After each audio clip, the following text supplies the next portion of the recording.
नमस्कार बच्चों। आज की क्लास है प्रत्यावर्ती धारा की। जो लेक्चर नंबर 6 है वो आपको बताया जाएगा। बेटा इसमें लेक्चर नंबर 6 में आपको पढ़ाया जाएगा प्रत्यावर्ती धारा परिपथ में औसत शक्ति क्षय। और बहुत ही इंपॉर्टेंट लेक्चर होने वाला है आपका। एलआर परिपथ में औसत शक्ति क्षय बहुत ज्यादा पूछी जाती है आपकी, और इस हिसाब से बोर्ड एग्जाम के दृष्टिकोण से ये लेक्चर आपके लिए बहुत ही इंपॉर्टेंट होने वाला है। और हम कोशिश ये करेंगे कि आपको एकदम सरल से सरल लैंग्वेज में आपको बताया जाए। वीडियो को पूरा लास्ट तक जरूर देखें। इससे आपका ये फायदा होगा कि आपकी कोई भी चीज मिस नहीं होने पाएगी और बेहतर ढंग से आपको चीजें समझ में आती रहेंगी। तो बेटा हम शुरू करते हैं लेक्चर आपका। और इसमें हमको सबसे पहले हमने बताया है कि हमें पढ़ना क्या है। हमें किसी भी मतलब कि प्रत्यावर्ती परिपथ में हमको शक्ति क्षय की गणना कर लेनी है। तो जो शक्ति क्षय होती है किसी भी परिपथ में, जो शक्ति क्षय होती है, अगर किसी भी परिपथ की शक्ति क्षय की बात की जाए तो प्रत्यावर्ती परिपथ में जो शक्ति क्षय होती है वो ऊर्जा व्यय की दर जो होती है, किसी भी परिपथ में ऊर्जा व्यय की जो दर होती है उसी को हम लोग शक्ति या सामर्थ्य कहते हैं। ठीक है। और ये जो शक्ति क्षय होती है या शक्ति होती है, ये धारा और वोल्टेज के गुणनफल के बराबर होती है। यानी किसी भी परिपथ में, किसी भी वैद्युत परिपथ में ऊर्जा व्यय की दर को शक्ति या सामर्थ्य कहते हैं। और ये जो होती है ये मतलब ये धारा और वोल्टेज के गुणनफल के बराबर होती है। बेटा जो औसत शक्ति क्षय अगर हम बात करें किसी भी प्रत्यावर्ती परिपथ में, जो औसत शक्ति क्षय की बात करते हैं वो ज्यादातर यहाँ पे दो प्रकार के परिपथों में हम लोग निकालते हैं। अगर हम औसत शक्ति क्षय की बात करें, प्रत्यावर्ती प्रत्यावर्ती धारा परिपथ में, प्रत्यावर्ती धारा परिपथ में शक्ति या सामर्थ्य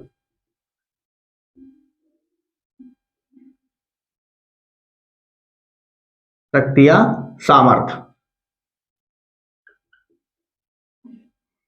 बेटा प्रत्यावर्ती धारा परिपथ में शक्ति, अगर हम सामर्थ्य की बात करें तो शक्ति या सामर्थ्य क्या होती है। अगर हम शक्ति या सामर्थ्य की बात करते हैं तो शक्ति अथवा सामर्थ्य में हम लोगों को करना क्या है। प्रत्यावर्ती धारा परिपथ में शक्ति अथवा सामर्थ्य जो होती है वो हमको पता है कि किसी भी प्रत्यावर्ती धारा परिपथ में ऊर्जा व्यय की जो दर होती है उसी को हम लोग शक्ति अथवा सामर्थ्य कहते हैं। इसको बेसिकली हम लोग लिख लेते हैं P बराबर W अपॉन T से। किसी भी प्रत्यावर्ती धारा परिपथ में ऊर्जा व्यय की दर को हम लोग बोलते हैं शक्ति अथवा सामर्थ्य। तो बेटा अगर यहां से देखा जाए तो W बराबर होता है VIT। W बराबर VIT और ये बटे ये वाला T, इस T से ये T कैंसिल हो जाता है। तो बेसिकली जो सामर्थ्य अथवा शक्ति होती है वो वोल्टेज और धारा के गुणनफल के बराबर होती है। धारा और वोल्टेज के गुणनफल के बराबर होती है। तो हम ये बोल सकते हैं कि प्रत्यावर्ती धारा परिपथ में शक्ति अथवा सामर्थ्य क्या है। तो प्रत्यावर्ती धारा परिपथ में शक्ति अथवा सामर्थ्य क्या होती है, यानी किसी भी परिपथ में ऊर्जा व्यय की दर को शक्ति अथवा सामर्थ्य कहते हैं। ये P बराबर बेसिकली फॉर्मूला जो हमारा होता है वो होता है W अपॉन T। W को हम लिख सकते हैं VIT, T से T हो जाता है कैंसिल, तो बेटा आपको मिलता है P बराबर V इंटू आई। यानी कि जो शक्ति अथवा सामर्थ्य होती है वो धारा और वोल्टेज के गुणनफल के बराबर होती है। अब हम निकालेंगे कि जब केवल परिपथ R लगा हो, यानी कि केवल R प्रतिरोध वाले परिपथ में शक्ति क्षय, केवल R प्रतिरोध वाले परिपथ में, यानी कि यहां पे हम लिख सकते हैं जब परिपथ में केवल प्रतिरोध R हो तब शक्ति 6। बेटा इसकी दो स्थितियां होती हैं शक्ति 6 वाली कंडीशन की यहाँ पे। एक तो LR परिपथ में शक्ति 6 निकाली जाती है और केवल एक R परिपथ में शक्ति 6 निकाली जाती है। अच्छा बेटा, अगर हम R परिपथ की बात करें तो धारा और वोल्टेज दोनों क्या होते हैं, समान कला में होते हैं। लेकिन जब हम LR परिपथ की बात करते हैं तो उसमें वोल्टेज जो होता है वो धारा से अग्रगामी होता है। चलिए, तो यहां पे हम बात कर लेते हैं, अगर हम इस परिपथ की बात करें तो इस परिपथ के लिए बेटा, इस परिपथ के लिए, अगर इस परिपथ के लिए हम बात करें तो धारा का समीकरण अगर हमारे पास दिया है, मान लिया वोल्टेज का समीकरण आपको पहले दिया है, V बराबर V0 साइन ओमेगा टी, और आपको दिया गया है I बराबर I0 साइन ओमेगा टी। तो बेटा हमने पढ़ रखा है किसी भी परिपथ में जो शक्ति अथवा सामर्थ्य होती है वो V तथा I के गुणनफल के बराबर होती है, तब शक्ति 6 क्या हो जाएगी आपकी, V इंटू I। तो P बराबर V का मान V0 साइन ओमेगा टी, और ये हो जाएगा into I0 sign omega T. अब यहां से फिर से हम P बराबर निकालेंगे तो इसको हम लिख सकते हैं I not into V not sign square omega T. ये मिल जाएगा हमको। एक पूर्ण चक्र के लिए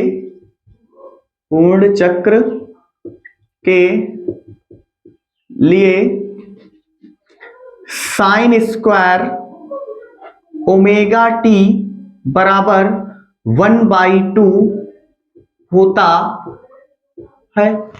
तो अगर एक पूर्ण चक्र के लिए साइन स्क्वायर ओमेगा टी का मान 1/2 होता तो क्या यहां पे हम मान रख सकते हैं, होता है, तब औसत शक्ति 6। तो औसत शक्ति 6 का मतलब हो गया बेटा P बार, और P बार इक्वल टू हो जाएगा ये I not V not into sine square omega T के स्थान पे कितना हो जाएगा 1/2। 1/2 को हम इस तरह से लिखेंगे, क्या लिखेंगे, I नॉट बटे √2, और इसको हम लिख सकते हैं V नॉट बटे √2। तो बेटा यहां से जब इसको हम सॉल्व करेंगे तो हो जाएगा P बार इक्वल टू, इसको लिख सकते हैं IRMS, और इनटू इसको लिख सकते हैं VRMS। ये हो गया R परिपथ में शक्ति 6। तो दो प्रकार के परिपथों में हम लोगों को शक्ति 6 ज्ञात करनी है होती है यहाँ पे। एक तो होता है शुद्ध, जब केवल शुद्ध प्रतिरोध R लगा हो तब शक्ति 6 की गणना करने के लिए आता है, और जब एक LR परिपथ होता है तब शक्ति 6 की गणना करने के लिए आता है। बेसिकली अगर हम पूछे आपसे कि शक्ति 6 क्या है, तो बेटा शक्ति 6 का मतलब वो ये होता है कि जैसे मान लो कोई परिपथ है, उस परिपथ में ऊर्जा व्यय की जो दर होती है उसी को हम लोग शक्ति अथवा सामर्थ्य बोलते हैं। और अगर मान लो इसमें हम शक्ति अथवा सामर्थ्य की आपसे पूछे कि बेटा इसका फॉर्मूला क्या होगा, तो P बराबर हो जाएगा V इंटू I, यानी कि धारा तथा वोल्टेज के गुणनफल को हम लोग शक्ति अथवा सामर्थ्य कह देते हैं। आगे ध्यान से देखना, अगर हम LR परिपथ की बात कर लें, इसकी अगर स्क्रीनशॉट लेनी है तो बेटा आप ले सकते हो।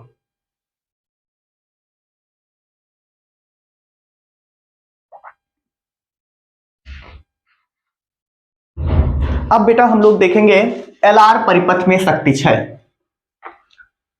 चलिए, अगर हम LR परिपथ में शक्ति 6 का तो एक ही फॉर्मूला है आपके पास, वही हमको सबसे पहले वोल्टेज का समीकरण लिखना है, धारा का समीकरण लिखना है, दोनों का गुणा करा लेना है। एक पूर्ण साइकिल के लिए दोनों के मान साइन और कॉस के मान साइन के मान लिख लेते हैं। तो देखते हैं यहां पे,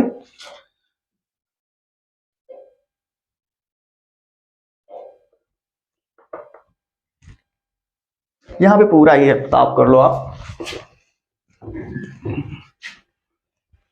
और सीधे लिख लो इसमें इतना,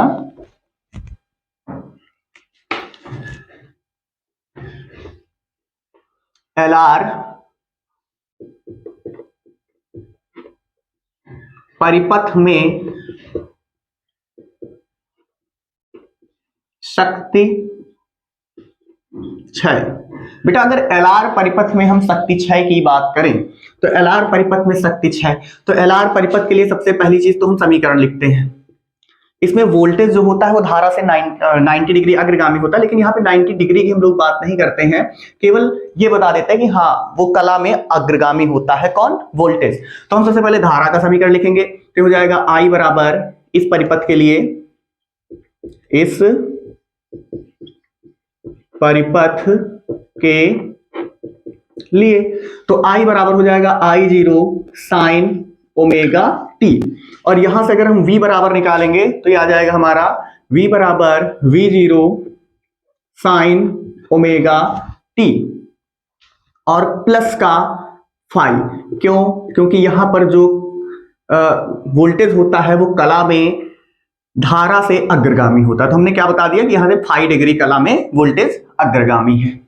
तब शक्ति अथवा सामर्थ्य के लिए हम क्या करेंगे, P बराबर हो जाएगा V इंटू आई, तो P बराबर V का मान रखेंगे बेटा कितना, V0 साइन, रख सकते हैं कोई दिक्कत, V0 sign omega T plus 5, और इंटू आई का मान रख सकते हैं I0 साइन ओमेगा टी, कोई दिक्कत वाली बात नहीं। I0 को V0 के साथ ले आओ तो हो जाएगा V0 into I0 sine A plus B के फॉर्मूले से अगर चाहो तो इसको तोड़ सकते हो, ठीक है, चाहे तो इसको साइन A प्लस बी के फॉर्मूले से तोड़ लो, और चाहे तो आप ये भी कर सकते हो कि यहां पे जो धारा होती है इससे पश्चगामी होती है, दोनों समीकरण लिखे जा सकते हैं, चाहे यहां पर ओमेगा टी माइनस फाई कर लो, इसको ओमेगा टी पड़ा रहने दो, ठीक है। तो चलिए इसको हम इस फॉर्मूले से तोड़ लेते हैं, तो यहां पे ये बन जाएगा हमारा साइन ए प्लस बी का फॉर्मूला लगाएंगे, तो साइन ए प्लस बी का फॉर्मूला क्या होता है, sine A into cos B, cos B, फिर प्लस का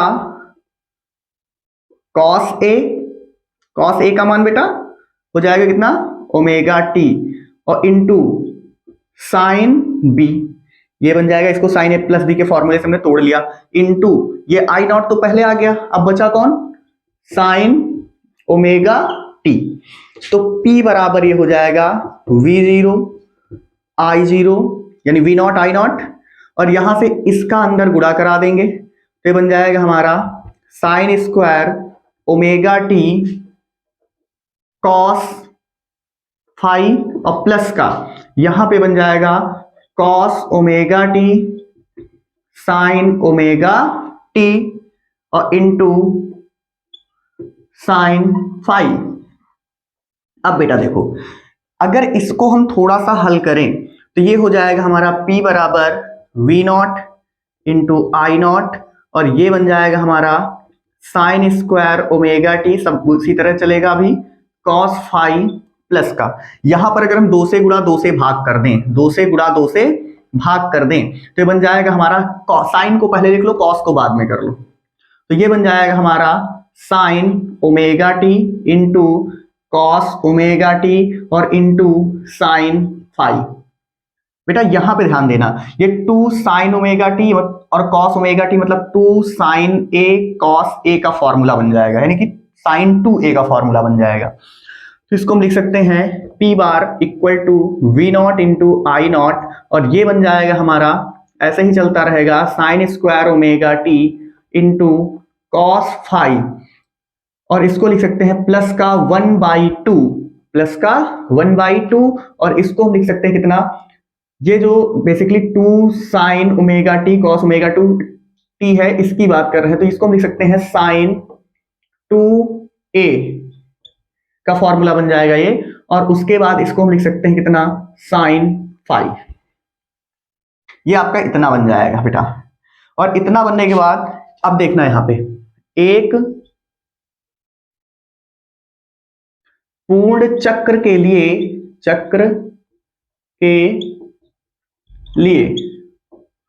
साइन स्क्वायर ओमेगा टी बराबर 1/2 तथा साइन 2 ओमेगा टी बराबर 0 होता है, अतः औसत शक्ति क्षय, औसत शक्ति 6।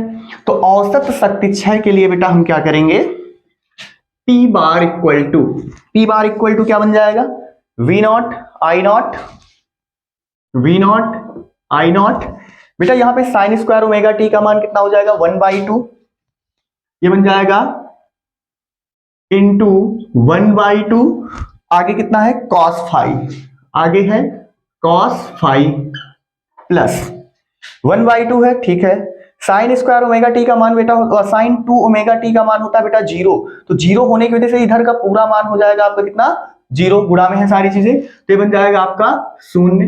तो यहां से आपका बनेगा ये P bar equal to V not I not, और जो 1/2 है उससे हमने क्या किया, इधर √2 लिख दिया और इधर √2 लिख दिया, और ये बन जाएगा हमारा आगे कितना, cos 5। तो P बार इक्वल टू ये बन जाता है हमारा कितना बेटा, ये बन जाता है हमारा VRMS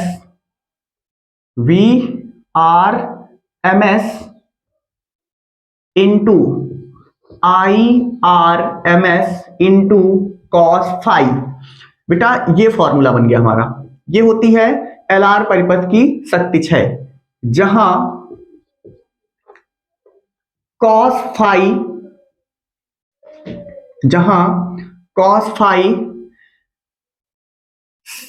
शक्ति गुणांक होता है। क्या होता है बेटा, cos 5 आपका जो होता है वो शक्ति गुणांक होता है, इसको हम लोग बोलते हैं cos 5 परिपथ का शक्ति गुणांक। क्या बेटा, शक्ति गुणांक होता है। क्या है बेटा, ये जहां cos 5 परिपथ का शक्ति गुणांक होता है, अतः शक्ति गुणांक के लिए, अतः शक्ति गुणांक के लिए। अच्छा ये बताओ हमको कि ये शक्ति गुणांक किस परिपथ में मिला है, LR परिपथ में, और LR परिपथ में हमको पता है कि गुणांक के लिए, यहां पे लिख लो बेटा, इतना जान लो कि हम जानते हैं, क्या जानते हैं, हमको पता है कि ये LR परिपथ है, और LR परिपथ में tan फाई का मान जो होता है वो ओमेगा L/R होता है। आपने 10th या 9th क्लास में ट्रिग्नोमेट्री में एक पढ़ा था कि अगर कोई आपको त्रिकोणमितीय अनुपात में जैसे cos बराबर cos थीटा बराबर देते थे, जैसे 1/2 है तो वहां से हम tan थीटा या फिर किसी का मान निकाल लेते थे। तो ये मान लिया कि हमारे पास दिया हुआ है फाई, ये 90 डिग्री का कोण है, तो अगर ये फाई है तो ये लंब बन जाएगा। tan थीटा में फॉर्मूला क्या होता है, लाल बटे कक्का से लंब बटे आधार। तो लंब कितना है आपका ओमेगा L, आधार कितना है R, उस हिसाब से अगर हम कर्ण निकालेंगे तो यह आ जाएगा R² plus omega L square, ये इतना मिल जाएगा। तो अगर यहां से उस कंडीशन के हिसाब से अगर हम तब cos फाई का मान निकालें तो cos थीटा बराबर फॉर्मूला क्या होता है, आधार बटे कर्ण। आधार कितना है आपका R, कर्ण कितना है √R² प्लस का ओमेगा L का होल स्क्वायर। बेटा ये होती है परिपथ LR परिपथ की प्रतिबाधा, अर्थात इसको हम लिख सकते हैं cos फाई बराबर R/Z। अगर हमको किसी कंडीशन में शक्ति गुणांक निकालना पड़ जाए तो शक्ति गुणांक निकालने के लिए हम लोग cos फाई बराबर R/Z का ही प्रयोग करेंगे। बेटा इसमें एक चीज और ध्यान देनी है कि जैसे मान लो आपसे पूछा जा रहा है कि LR परिपथ में शक्ति 6 की बात बताओ, तो शक्ति 6 आपको केवल यहीं तक प्रूफ करनी है। ये मैंने इसलिए बता दिया क्योंकि जब आप न्यूमेरिकल लगाओगे तो वहां पे cos फाई कभी कभी आपसे शक्ति गुणांक पूछा जाता है, cos फाई का मान, तो वहां से वो निकाल लेंगे हम लोग। तो ये था आपका LR परिपथ में शक्ति 6, R परिपथ में शक्ति 6 और शक्ति 6 के बारे में। शक्ति 6 में मैंने क्या बताया है कि जैसे मान लो कि आपके पास कोई भी परिपथ है तो किसी भी परिपथ में ऊर्जा व्यय की दर को हम लोग शक्ति 6 या शक्ति अथवा सामर्थ्य कहते हैं। धन्यवाद।